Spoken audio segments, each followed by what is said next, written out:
Querida familia isetiana, un saludo grande en este día. Mi agradecimiento al Padre Alejandro por esta Eucaristía, en la cual nos hemos sentido muy unidos y muy comprometidos. Gracias a los hermanos franciscanos de la provincia de San Francisco Solano que han acompañado la celebración. Muchas gracias al bello coro de los hermanos claretianos. Querida familia isetiana, el día 9 de marzo pasado inaugurábamos el año académico con gran ilusión, proyectando un año muy especial, un año en el cual se contaba con la participación de nuevas comunidades religiosas, la apertura de algunos cursos abiertos a religiosas y a sacerdotes como alumnos extraordinarios de la institución, la preparación de un proyecto aprobado por el Consejo Directivo de crear un Instituto Superior de Ciencias Religiosas, anejo al ISET, para otorgar el bachillerato pontificio a religiosas y a laicos, con una modalidad académica orientada por la Santa Sede. También el afianzamiento de las actividades conjuntas con la CONFER, con la Vicaría de Vida Consagrada, en eventos de formación, sobre todo en el evento de promoción vocacional Valientes, que en este año se hubiese llevado en su tercera versión. Programamos en realidad un año bastante esperanzador en actividades académicas y extraacadémicas. Sin embargo, la crisis sanitaria mundial, el confinamiento obligatorio primero y luego el confinamiento voluntario, nos fueron obligando a dar un giro inesperado a todo lo planificado. La pandemia nos tocó duramente desde el inicio, cuando al poco tiempo de empezar la expansión de la enfermedad, perdimos al director de estudios, a nuestro querido y recordado padre Guillermo Ramírez Livio. Algunos de nuestros profesores cayeron enfermos, y varios de nuestros alumnos también. Como señala el Papa Francisco últimamente en Fratelli Tutti, es verdad que una tragedia global como la pandemia del COVID-19 despertó durante un tiempo la conciencia de ser una comunidad mundial que navega en una misma barca, donde el mal de uno perjudica a todos. Recordamos, dice el Papa, que nadie se salva solo, que únicamente es posible salvarse juntos. Por eso dije que la tempestad desenmascara nuestra vulnerabilidad y deja al descubierto esas falsas y superfluas seguridades con las que habíamos construido nuestras agendas, nuestros proyectos, rutinas y prioridades. Esto ha pasado con el ISET. Nuestra familia isetiana lo entendió así desde el primer momento. Y con la ayuda de todos, alumnos, profesores, administrativos, personal de apoyo, los provinciales, el consejo directivo, los formadores, hemos podido ir enrumbando esta situación que no esperábamos y para la cual, como toda la humanidad, no hemos estado preparados.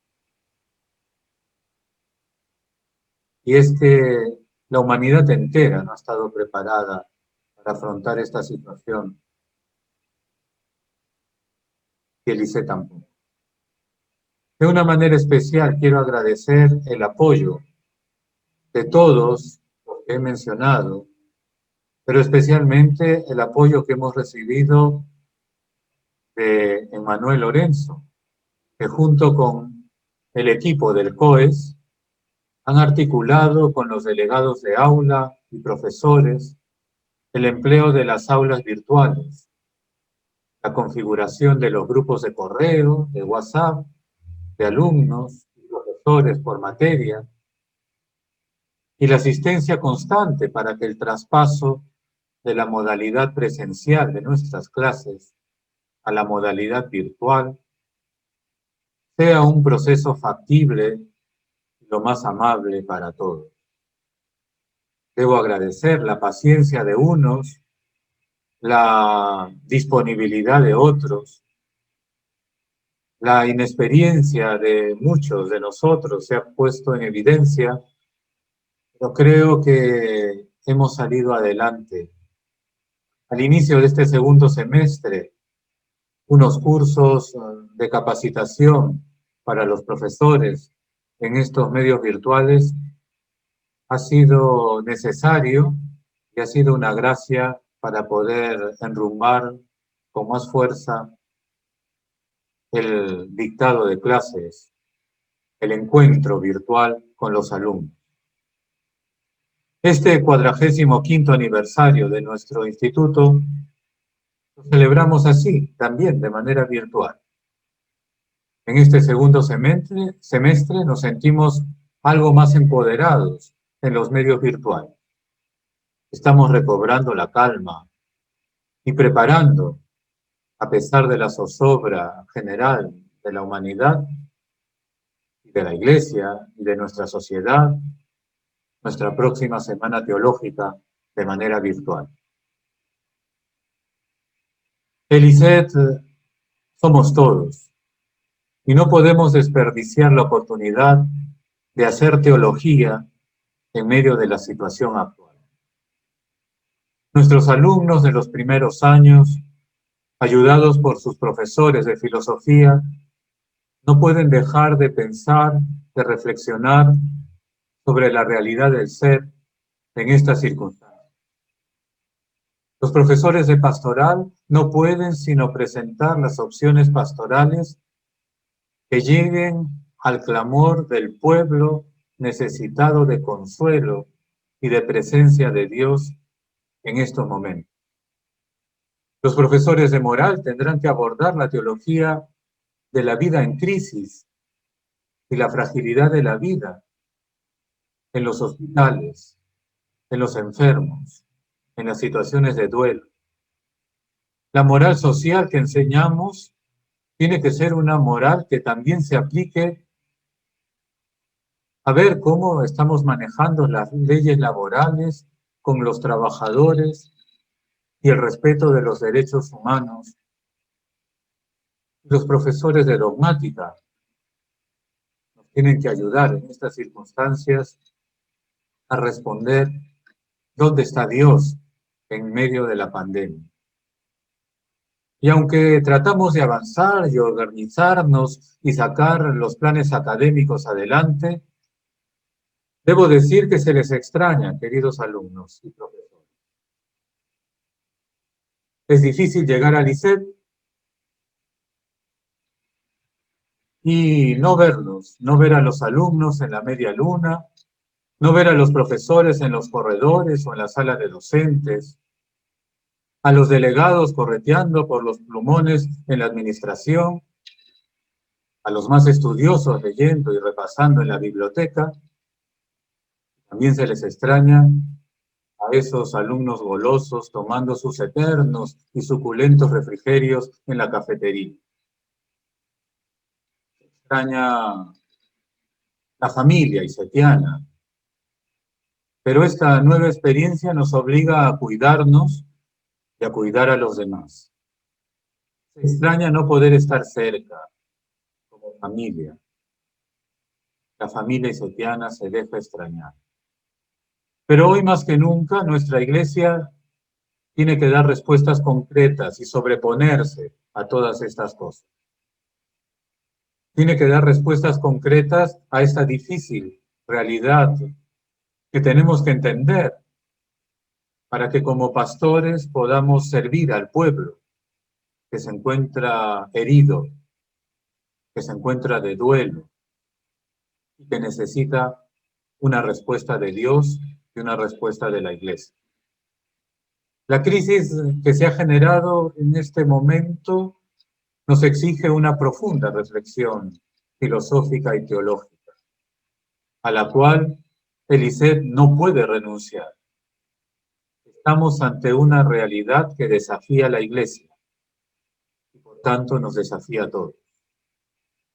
Tenemos que agradecer a Dios por este aniversario del ISET, que como en los inicios del instituto sigue sirviendo como espacio importante de formación, de reflexión y de comunión.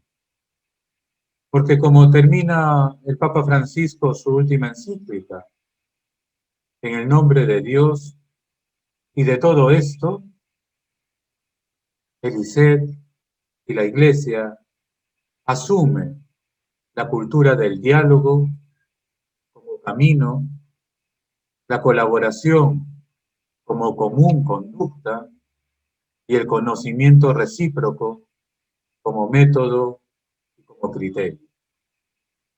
Querida familia isetiana, feliz aniversario.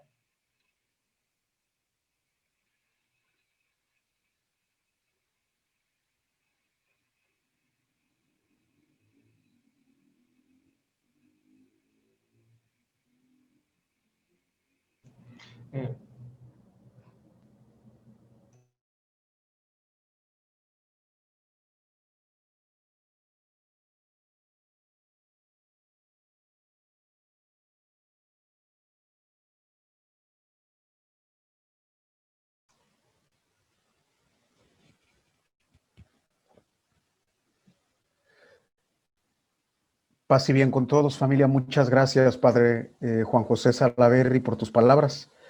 Pasamos ahora al acto académico con Hugo Cázares Guinet, religioso de la Congregación de Hermanos Cristianos. Después de obtener su licenciatura en Sagradas Escrituras en el Instituto Bíblico de Roma y Jerusalén, fue profesor de Evangelios Sinópticos durante más de una década en el Instituto de Estudios Teológicos Juan 23, Lima. Y en la Conferencia de Religiosos de Perú, colabora también asiduamente en revistas bíblicas, cursos y retiros para promover una espiritualidad que acoja las inquietudes contemporáneas. Muchísimas gracias, Padre Juan José Salaverry, y pasamos entonces con nuestro Padre Hugo Cázares Guinet.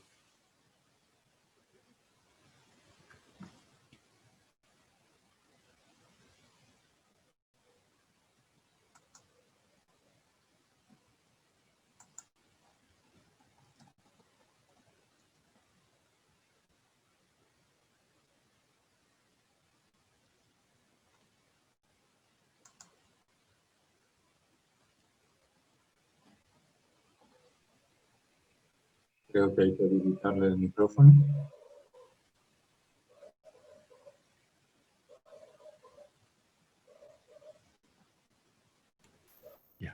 Ok, buenos días.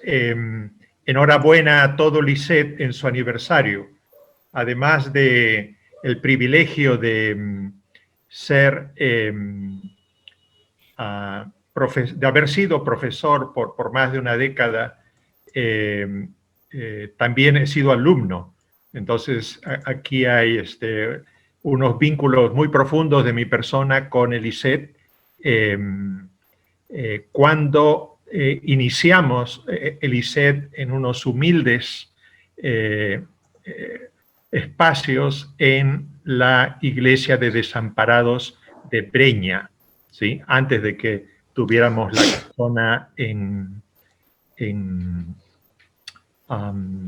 Pueblo Libre, sí. Entonces, estoy encantado de estar con ustedes.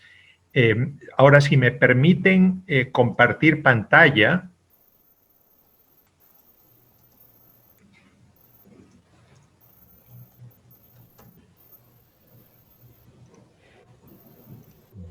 Entonces, a ver qué hago ahora. Ya, esta de aquí. Ok, estamos, creo que en marcha.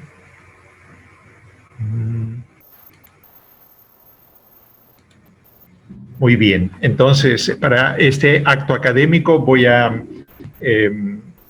por un lado, hacer algo muy formal al inicio, lo que se llamaría un recorrido por la escritura guiado por las ciencias bíblicas, y en la segunda parte es un reciclado, porque es algo que preparé para la conferencia de religiosos en el inicio del proyecto Resucita Perú. Entonces hay una parte que es preparada para ustedes y otra que también es algo que ya estaba listo. Entonces vamos a empezar la parte, vamos a decir, formal, recordando un documento que quedó un poco inadvertido junto al, diríamos, la magnitud de la encíclica Fratelli Tutti. Entonces, este documento salió unos días antes, en 1600 años después de la muerte de San Jerónimo. Entonces, en este documento, Scripturae Sacrae Affectus, donde obviamente quiere poner el énfasis en el affectus, es decir, el interés, el deseo, las ganas de leer la Sagrada Escritura y de estudiarla. Y en particular, yo voy a hacer mención de un número de este documento, un área que se llama el estudio de la Escritura. Y dice lo siguiente: es indispensable que el acto interpretativo de la misma escritura esté sostenido por competencias específicas. Está hablando de San Jerónimo como biblista, ¿no? A este propósito sirven ciertamente los centros especializados para la investigación bíblica, como el Pontificio Instituto Bíblico en Roma, l'École Biblique y el Studium Biblicum Franciscanum en Jerusalén, y patrística como el Agustinianum en Roma, pero también, acá viene el ISET, las facultades de teología deben esforzarse para que la enseñanza de la Sagrada Escritura esté programada de tal manera que se asegure a los estudiantes una capacidad interpretativa competente, tanto en la exégesis de los textos como en la síntesis de la teología bíblica.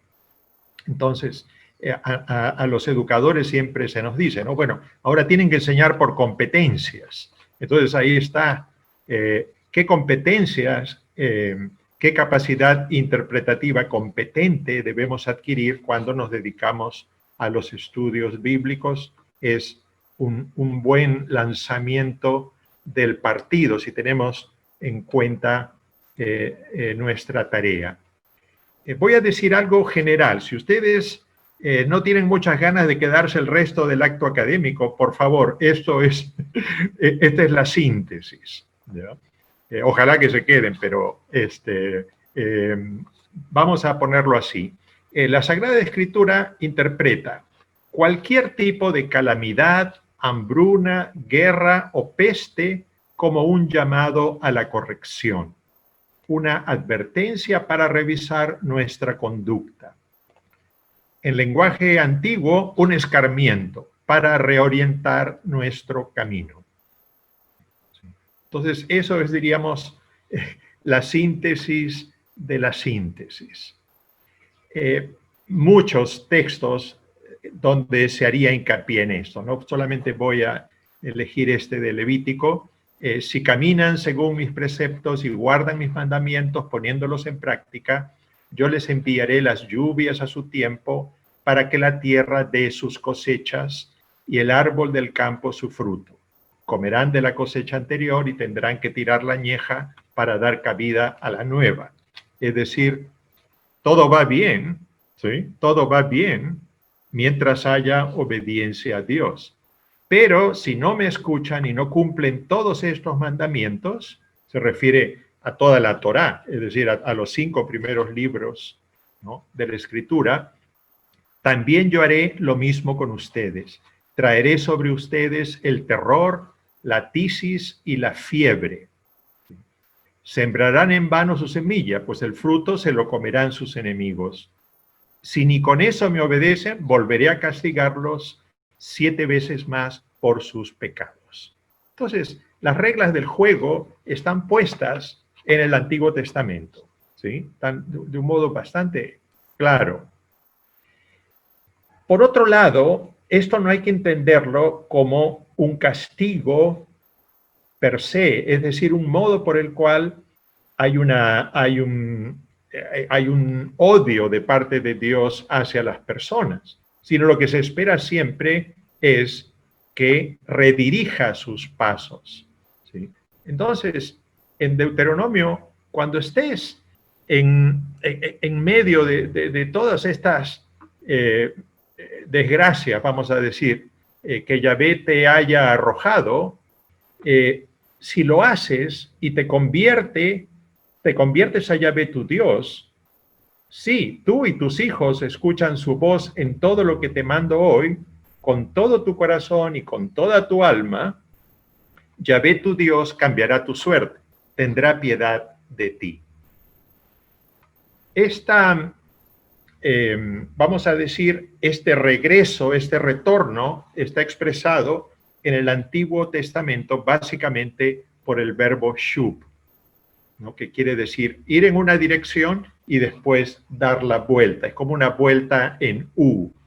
En el Nuevo Testamento por el concepto de metanoia o el verbo metanoeo, que aparece en la predicación constante de Juan Bautista y de Jesús, ¿no?, como el gran plan, diríamos, evangelizador de parte del Hijo de Dios. Entonces, estos son, diríamos, cuando uno estudia la Biblia desde la perspectiva de la ciencia bíblica, uno tiene que recorrer, diríamos, estos términos tanto en el Antiguo Testamento como en el Nuevo Testamento y ver qué consistencia hay en esta forma por la cual la Biblia percibe una desgracia, en este caso una epidemia, como una oportunidad de dar la vuelta, ¿sí? Sin embargo, el tema de castigo es distinto. El castigo, que también está presente en la Sagrada Escritura y en el discernimiento, diríamos, exegético, lo que hay que hacer es casi una bisección, suponer que Dios es un ser cuya ocupación permanente es ir repartiendo beneficios y castigos, cayó en crisis más o menos en el siglo V antes de Cristo, ¿sí? Seguramente estimulado por la presencia en el destierro, cuando los intelectuales de Israel estuvieron en contacto con otras formas de pensamiento. Entonces, en el libro de Job se insiste, son más de 40 capítulos insistiendo, miren, yo he obedecido a Dios, yo he respetado a Dios, yo quiero a Dios con todo mi corazón, pero miren las desgracias que me han ocurrido. Uno de los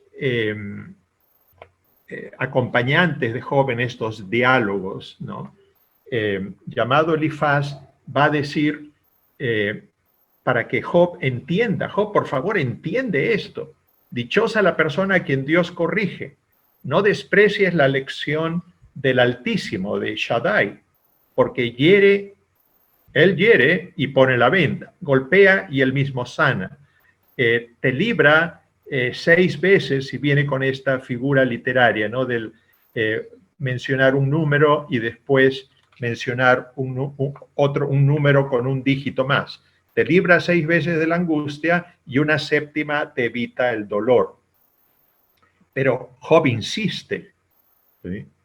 Yo no puedo ser castigado porque yo he sido justo. Entonces hay algo mal en la interpretación de esta idea consistente en todo el Antiguo Testamento, pero Job es una voz disidente de este principio. Y esto, obviamente, fíjense ustedes, viene desde el libro del Éxodo, ¿no? Yahvé, tu Dios, soy un Dios celoso que castigo la iniquidad de los padres en los hijos hasta la tercera y cuarta generación. Entonces, lo que se pone en crisis en el libro de Job es esta interpretación. ¿Sí? Y vamos a ver de qué manera también esta interpretación fue desafiada por Jesús en la curación del ciego de nacimiento, ¿no? Y viene interpretada, diríamos, con un diálogo, una inquietud de los discípulos, ¿no? Rabí, ¿quién pecó, él o sus padres, para que haya nacido ciego?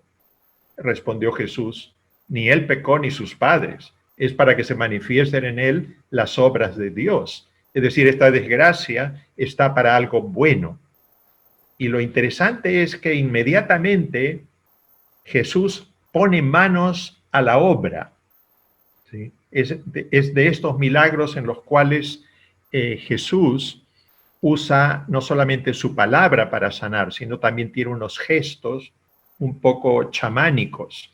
Él prepara barro con su saliva y le coloca este ungüento en los ojos. Es decir, Jesús recurre a la sabiduría humana, al patrimonio de conocimiento médico de esa época y además, obviamente, su poder transformador, el poder que solo puede tener el Hijo de Dios. Entonces, continúa esta crisis de pensar en el Nuevo Testamento y realmente Jesús viene a transformar estos principios, ¿no? Por los cuales cualquier desgracia respondía a un castigo por alguna falta, por algo de esta naturaleza. A mí me gusta mucho dentro de la teología joánica, ¿no? De la gloria, de la doxa, ¿no? Para que se manifiesten en él las obras de Dios. Es decir, si ocurre esto, también ocurre para los que puedan ver, ocurre una manifestación de las obras de Dios. Voy a rastrear algunos términos que podemos traducir como plaga, peste, epidemia, ¿no? Entonces, en el Salmo 91, que se reza los domingos, está, por si acaso, en el oficio, recuerdan, es un salmo tan hermoso, ¿no? Tú que habitas, ¿no?, a la sombra del Altísimo, ¿sí? Y le viene después una lista de promesas, de seguridades, ¿no? Te librará de la red del cazador, de la peste funesta, con sus plumas te protege, ¿sí? Entonces ahí aparecen las primeras palabras que quiero que le prestemos atención hoy día sobre la peste. Primero la peste mortal, esa peste que te aniquila, y después los terrores de la noche, ¿no? Y la saeta que vuela de día, es decir, una flecha en una guerra, en un combate, ¿sí? Versículo 6, ni la peste que avanza en tinieblas. Miren ustedes la percepción del escritor bíblico de que esta desgracia, esta enfermedad avanza, ¿sí?, en las tinieblas de un modo desconocido, ¿no? Y en paralelo ni el azote que devasta a mediodía. Entonces algo en la noche, algo de día, ¿sí? Y en el versículo 10, la plaga no se acercará a tu tienda. Es decir, un modo de percibir la plaga como un enemigo que viene y penetra en la vida, que irrumpe en la vida de las personas. Entonces, estos son una serie de términos en hebreo, ¿sí? Y voy a empezar por uno de ellos, que es plaga, macá, plural femenino, makot. Y son en el relato de las 10 plagas de Egipto, donde la quinta, la sexta y la décima son caracterizadas con lo que nosotros conoceríamos una epidemia, es decir, una realidad una enfermedad colectiva, ¿sí? Que causa gran zozobra. Entonces, la quinta es una plaga que ataca a los animales y a los humanos, pero en particular se ceba contra los animales. Sería una peste, diríamos, para el ganado menor y mayor de los egipcios, ¿no es cierto? Sería algo como la plaga porcina o la fiebre de la vaca. Recuerdan, hemos conocido hace muy poco tiempo estas realidades. La sexta plaga son como tumores que cubren los cuerpos de los egipcios, ¿no? Son putrefacciones que empiezan a aparecer en todo el cuerpo. Y la décima, que siempre es la más espectacular y es la que ya termina el faraón tiene que decir basta, ataca a los primogénitos de las familias egipcias, de los más pobres hasta la familia del faraón, y que en la imaginación, a veces un poco de Hollywood, aparece como el ángel exterminador, es decir, que entra, ¿no?, por debajo de las puertas y mata, destruye. Pero el pueblo bíblico conoce bien la experiencia de estas enfermedades masivas y les coloca un nombre en particular, ¿sí?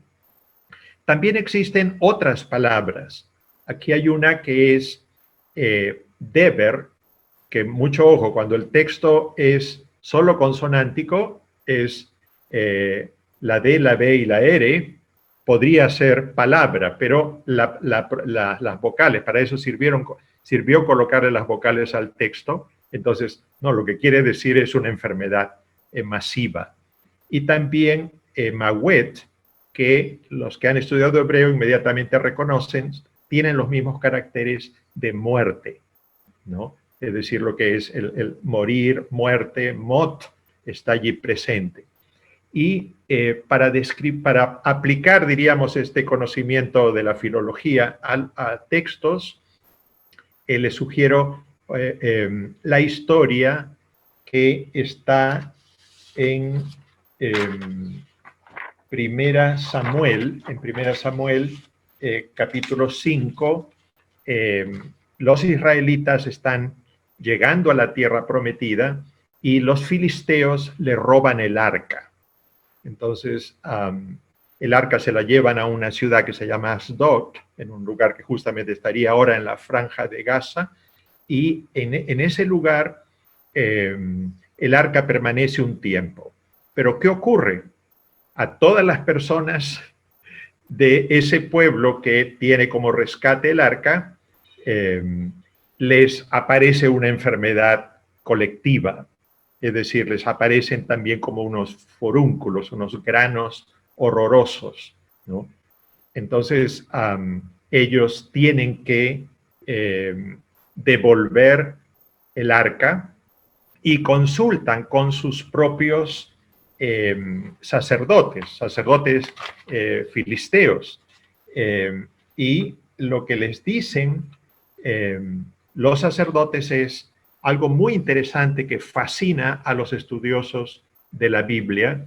Miren, encarguen a un orfebre 5 figuras de oro, ¿ya?, representando los tumores, representando los granos, los chupos, como lo llamemos en nuestro lenguaje, ¿sí? Y 5 figuras representando ratas.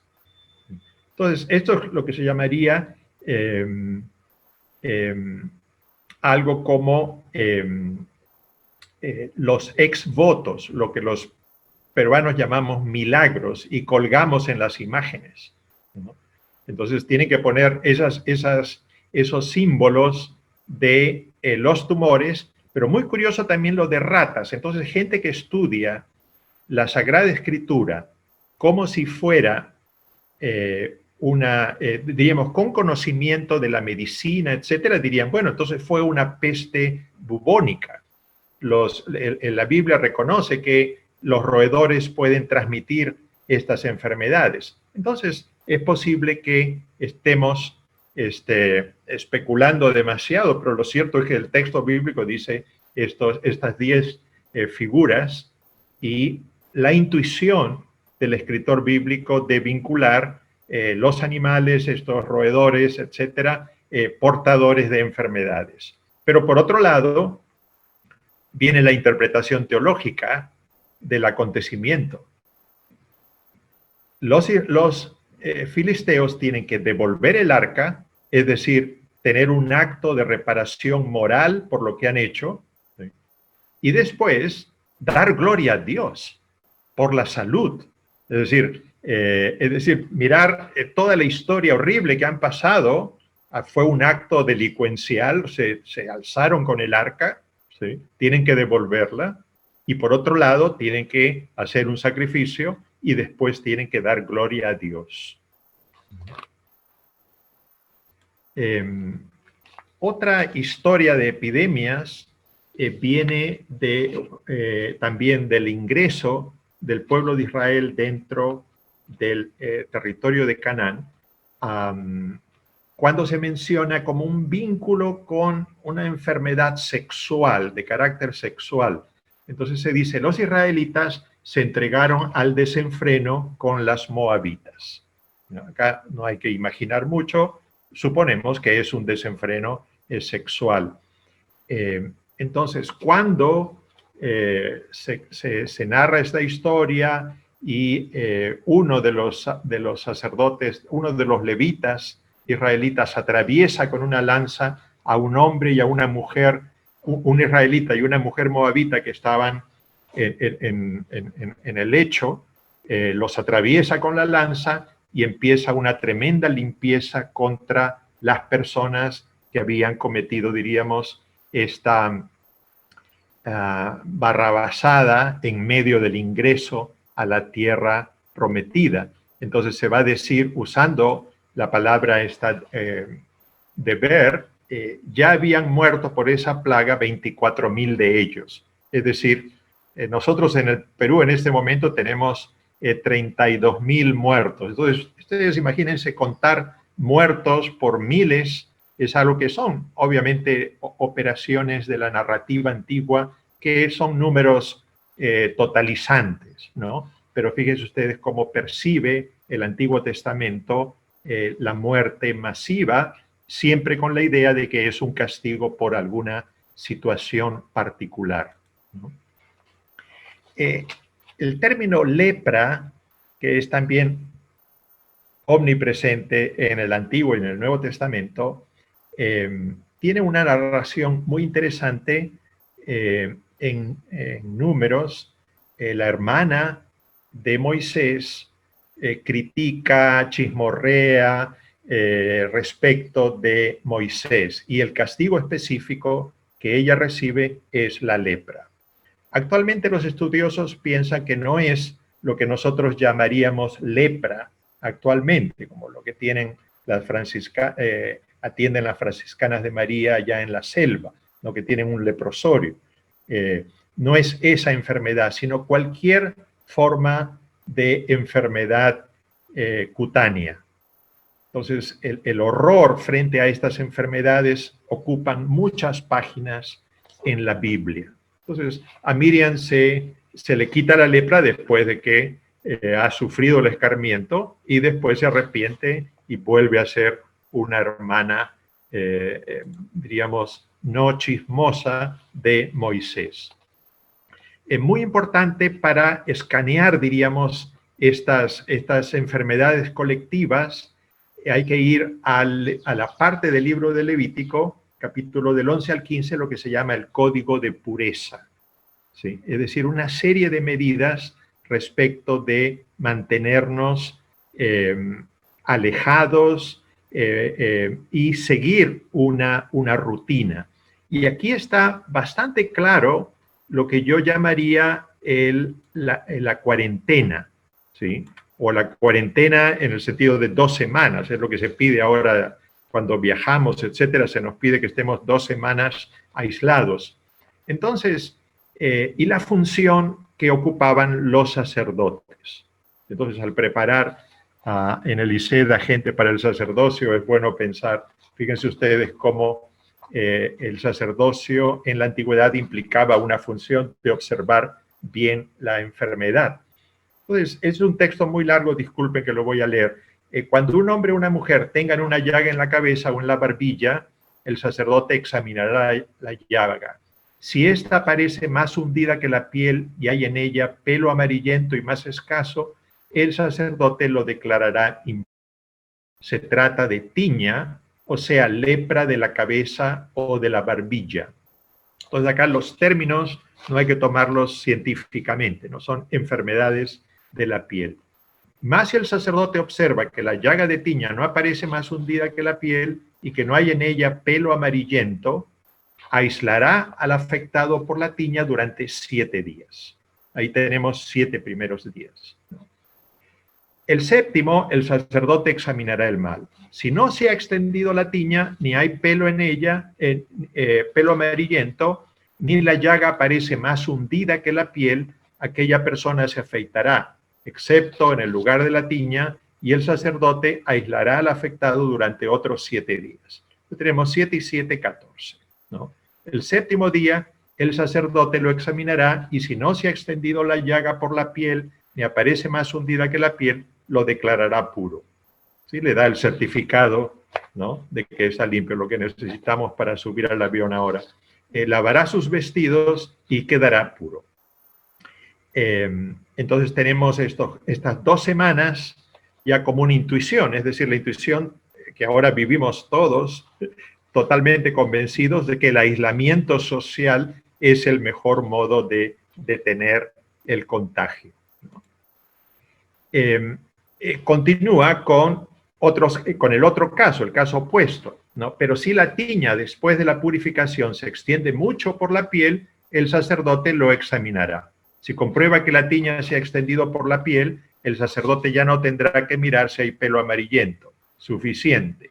Es evidente que aquella persona es impura. Mas, si según su apreciación la tiña no se ha extendido y ha brotado en ella pelo negro, se ha curado de la tiña. Esa persona es pura y así será declarada por el sacerdote. Entonces, esto es conocido en todas las culturas antiguas. El sacerdote tenía también una función médica, terapéutica y tenía un conocimiento, es decir, el conocimiento de la humanidad del modo más profundo, es decir, la humanidad cuando está enferma formaba parte de sus funciones. Para terminar esta parte, el aislamiento social y el vínculo entre la enfermedad y la vergüenza, ¿sí? El afectado por la lepra llevará la ropa rasgada y desgreñada a la cabeza, ¿no? Es decir, es un símbolo penitencial, ¿no? Se tapará hasta el bigote, lo cual me fascina pensar que es como la mascarilla, ¿no? E irá gritando impuro, impuro. Todo el tiempo que le dure la llaga quedará impuro. Es impuro y vivirá aislado. Deberá habitar fuera del campamento, ¿no? Es decir, hay aislamiento social, hay protección del rostro y hay esta exclusión social resultado de la enfermedad, ¿sí? En el Nuevo Testamento tenemos estas prácticas que ya venían diseñadas desde el libro de Levítico, llevadas a un extremo exquisito, a un extremo desesperante, ¿no? Y todos en las comunidades tenemos a alguien que todas las medidas de aislación las quieren llevar al extremo máximo. Entonces, también podemos caer en la psicosis en todo esto. En Marcos 7, lo que tenemos es casi un paréntesis. Ustedes saben que el Evangelio de Marcos fue escrito en Roma. Entonces tenía que haber una explicación de las costumbres de los judíos. Esta es una de las pruebas, pero hay varias otras más. Entonces cuando los fariseos le preguntan a Jesús, oye, tus discípulos no cumplen con las leyes de purificación. Entonces hay un paréntesis redaccional, lo que se llama un paréntesis redaccional, que explica es que los fariseos y todos los judíos no comen sin haberse lavado las manos hasta el codo, aferrados a la tradición de los antiguos. Y al volver de la plaza, si no se bañan, no comen. Y hay otras muchas cosas que observan por tradición, como la purificación de copas, jarros y bandejas. Entonces, acá lo que hay es del Museo Bíblico de Jerusalén, hay 6 jarras grandes de piedra, que son a las que se alude también en las bodas de Caná. Es decir, ¿para qué son esas jarras de piedra que son bastante grandes? Más de 50 litros cada una. Bueno, es para todas estas exigencias de lavados de manos, ¿no? Y en el maravilloso Evangelio de Juan es algo simbólico de lo que ya no tendríamos que usar. Lo cierto es que las prácticas llevadas a este extremo habían sacado de quicio a Jesús, ¿no? Que después tiene que decir, no, lo que hace realmente impuro al ser humano es lo que sale, no lo que entra, ¿sí? Pero ahora, por si acaso, cuídense también de lo que está fuera, ¿sí? Hay otros términos en la Sagrada Escritura en el Nuevo Testamento para peste, para epidemia, ¿sí? Entonces, este término lobimos, en los evangelios está solo en Lucas. En Mateo aparece también, pero no en versiones muy correctas, o al pie de página dice también en estos anuncios apocalípticos de Jesús, o el pequeño apocalipsis de los evangelios, aparece este anuncio, ¿no? Habrá grandes terremotos, peste y hambre en diversos lugares. Entonces, esta es la palabra técnica del Nuevo Testamento para peste. En páginas bíblicas, a mí me gusta también pasearme por internet y decir, ¿qué están haciendo, diríamos, en las iglesias respecto, cómo interpretan esta pandemia? Entonces, encontré esta página de Brasil, ¿no? Respuestas bíblicas, ¿no? Entonces, se pregunta, ¿no? Justamente sobre este tema, si Jesús estuviera hablando sobre el coronavirus o no. Lo bueno es que esta página dice que no, pero seguramente para los pastoralistas les interesa mucho saber, hay muchas iglesias con pocos recursos intelectuales que inmediatamente van a aplicar estos textos a la pandemia. Otra palabra mucho más cercana al español plaga es plegués, que es la que usa el libro del Apocalipsis. Ustedes recuerdan que en el libro del Apocalipsis lo que tenemos en un momento son estas copas de la ira, es decir, en una parte ya casi final, los ángeles derraman estas copas de la ira y el contenido de estas copas son plagas. Entonces, en esto es un manuscrito alemán muy antiguo, entonces fíjense ustedes cómo identifican a los ángeles derramando estas copas y las personas con llagas, y después hay monstruos que desparraman ratas, ¿no? Ratas oscuras, que es lo que a fines de la Edad Media ocurrió esta plaga, se llamaba la fiebre negra, ¿sí? Entonces destruyó millones de vidas, ¿no? Pero el manuscrito está aludiendo, fíjense ustedes, al libro del Apocalipsis. Luego viene el cielo, otro signo grande y maravilloso.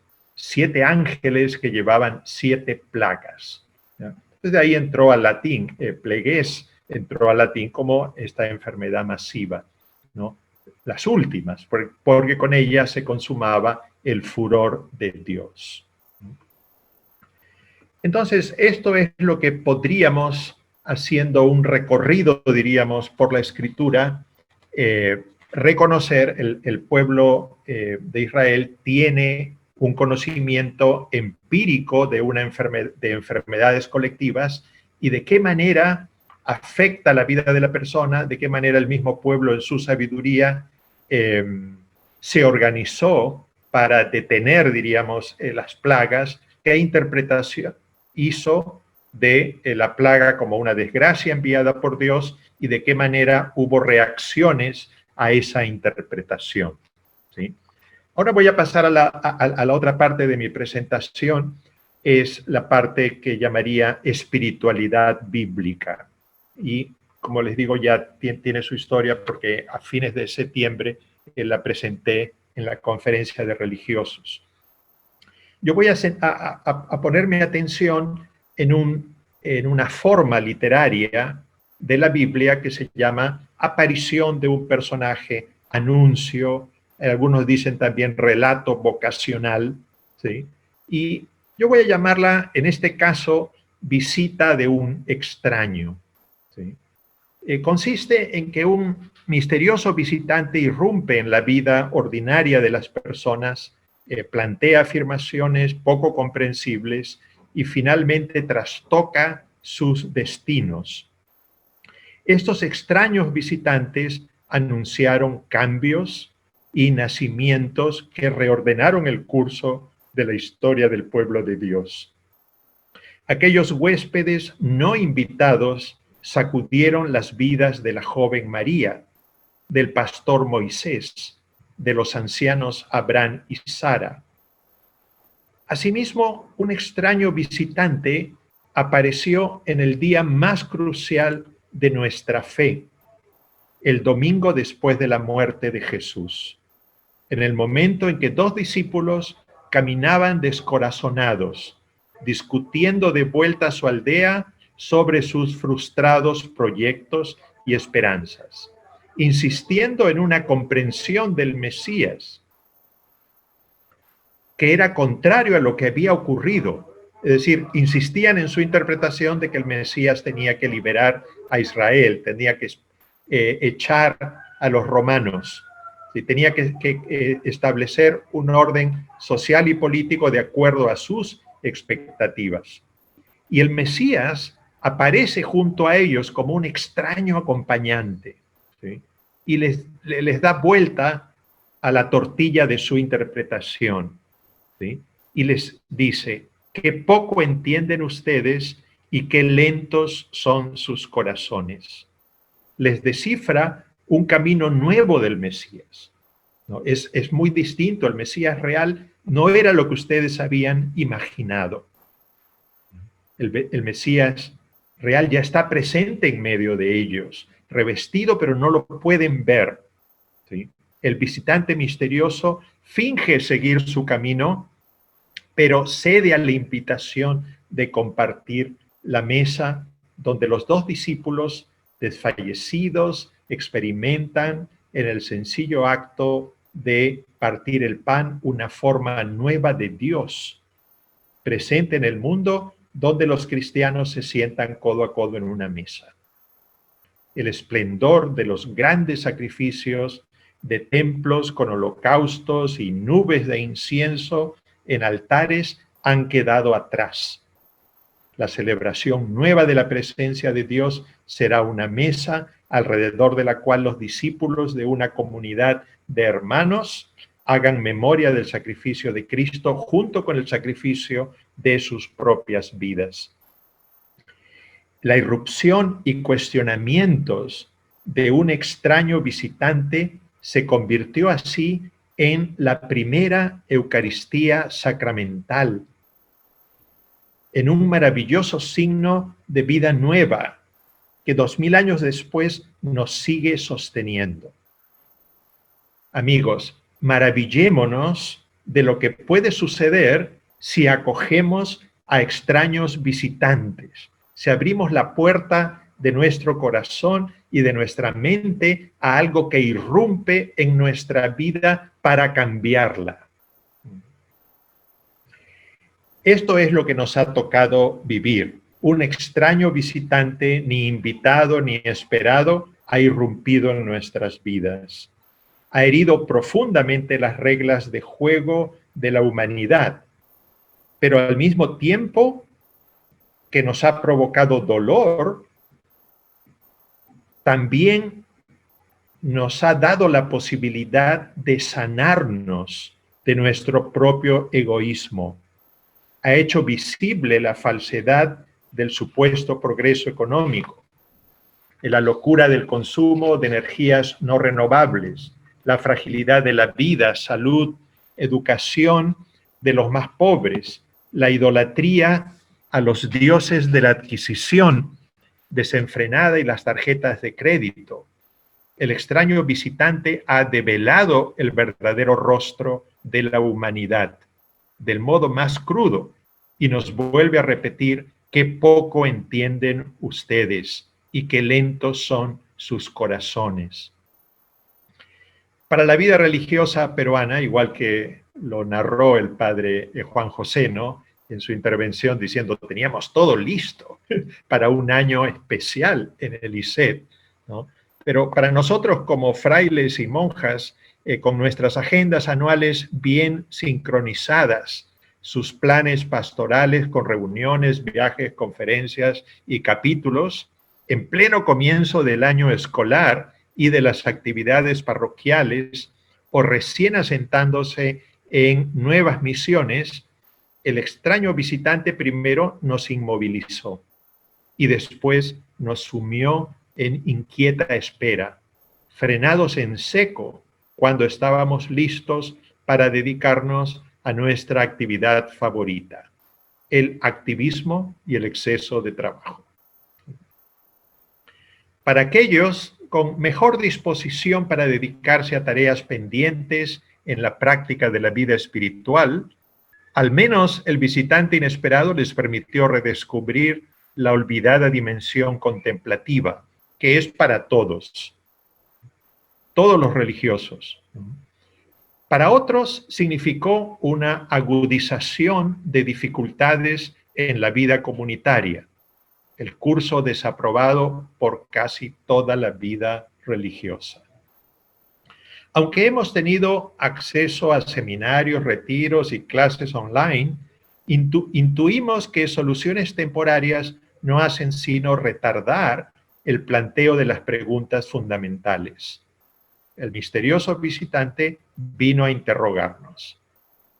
¿Queremos recorrer el mismo camino que nos condujo a 33,000 peruanos muertos en salas de espera, en colas de emergencia, en familias despojadas de sus bienes para adquirir oxígeno?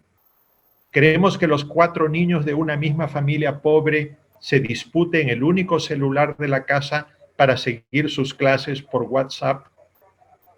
¿Queremos volver a jugar con las mismas reglas que dieron buenas oportunidades de enriquecerse a la clase empresarial peruana mientras sus trabajadores no accedieron a sistemas eficientes de salud? ¿Echamos de menos ese mundo?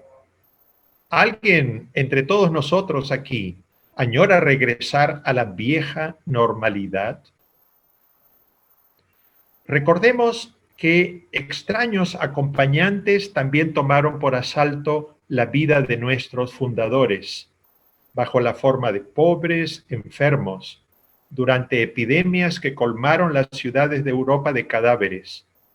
Extraños visitantes estuvieron en el origen de nuestros carismas, en la Revolución Francesa, ¿sí?, o en grandes encrucijadas religiosas como la Reforma o las Cruzadas, en medio de grandes cambios económicos como la Revolución Industrial. Los corazones de los fundadores fueron capaces de interpretar los signos que trajeron aquellos visitantes. El joven Francisco Bernardone se detuvo ante un inesperado leproso, a quien besándolo y abrazándolo le reveló un resplandor de su vocación. Por su capacidad de prestar atención a esos visitantes, los fundadores obtuvieron la gracia de carismas frescos que renovaron la iglesia. Acoger a inesperados huéspedes está en el ADN de nuestra vocación, en el ADN de la Iglesia, que según Juan nace de una herida abierta de un condenado por los poderes políticos y religiosos. Sangre y agua que no hicieron huir al discípulo amado, presa de asco ni temor, sino más bien él intuyó el poder transformador que escondían esos signos maravillosos. La joven Iglesia permitió que la desesperación del momento se convirtiera en su corazón en un modo diverso de vivir, orar y compartir bienes. Hermanas y hermanos, este es un tiempo extraordinario. Demos respuestas extraordinarias, respuestas que transformen nuestros modos de funcionar como instituciones aisladas, cada una muy atareada, pretendiendo regresar al punto donde se nos detuvieron las agendas. Respuestas que nos conecten de otro modo, de un modo más efectivo. Entonces, no hacer esto, no aprovechar este momento, es blasfemar del momento presente. En palabras del teólogo protestante Karl Barth, lo que ocurrió en el Gólgota fue la última palabra de una vieja historia y la primera palabra de una nueva. Entonces nos toca a nosotros decir la última palabra del sistema que ha venido conduciéndonos a este punto y decir una nueva palabra. Y le toca a los jóvenes, a los estudiantes que están empezando su formación teológica. Les toca decir la nueva palabra. No queremos jugar con las reglas que condujeron a esta desgracia. ¿Sí? La pena que ha provocado el extraño visitante viene a despertarnos y enseñarnos a ver con nuevos ojos. El dolor está delante de nosotros para que lo descifremos juntos. Tal vez ha venido a curarnos de nuestro egoísmo desenfrenado. Lo que ciertamente no podemos hacer es planificar nuestra vuelta a la normalidad, huir del dolor para reunirnos, refugiarnos en pequeños planes, ¿sí? a corto plazo, para retener nuestros bienes, asegurar nuestras propiedades y preservar el control que tenemos sobre la gente. Hemos hecho profesión de vivir las bienaventuranzas que proclamó el hombre de Galilea. Bueno, ha llegado el momento de vivir convencidos de que felices son los que lloran y que somos capaces de sumergirnos en sus lágrimas para acompañar creativamente su dolor. Necesitamos la lucidez suficiente para poner en tela de juicio las convicciones más profundas del sistema, pero no en compartimentos aislados. La vida religiosa con su agenda, la parroquia con su agenda, la iglesia con su agenda, la sociedad civil con su agenda. El Papa Francisco lo afirmó, y ya lo mencionó el padre Alejandro, lo mencionó el padre Juan José, estamos en el mismo barco. Y cuando dijo esto, no se refería a la Iglesia Católica, es la Iglesia y la humanidad, ¿sí? Fratelli tutti. ¿Sí? Nuestra respuesta al misterioso visitante dependerá de nuestra capacidad de asumir riesgos, abrazando el momento con todo el corazón, tal como San Francisco abrazó y besó al leproso. Gracias, colegas y amigos. Encantado de haber hablado con ustedes. Gracias.